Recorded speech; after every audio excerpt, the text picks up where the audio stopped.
namamanas. Pati yung pa ako na itim. Ako po si Minandro Mercado, 63 taong gulang. Dating empleyado ng Gobyerno National Housing Authority. Tiro na po. Taong 2017, January, ako po ina-operahan sa Philippine Heart Center. Punta ako ng Batangas, napunan nila na ako ay namamanas. Yung pa ako na itim. 2019, ako ay binigyan ng doktor ng maraming maintenance pero wala nagbabago sa katawan ko. Balik, paganda, papalik-balik.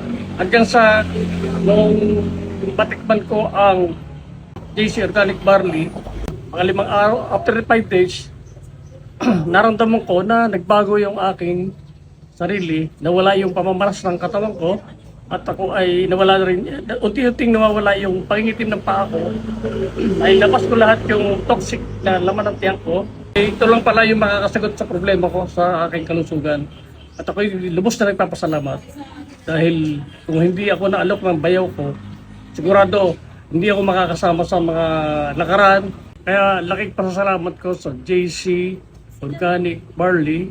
So, bawing-bawi dahil kasi maganda na rin ang naging resulta dahil ako ay nakakatulog na ng ayos. Kaya sa lahat ng kagaya kong may nararamdaman at lalo-lalo na sa sakit sa puso at sa iba pang sakit, subukan nyo ang JC Organic Barley Juice at ito lang ang katapat ng inyong karamdaman.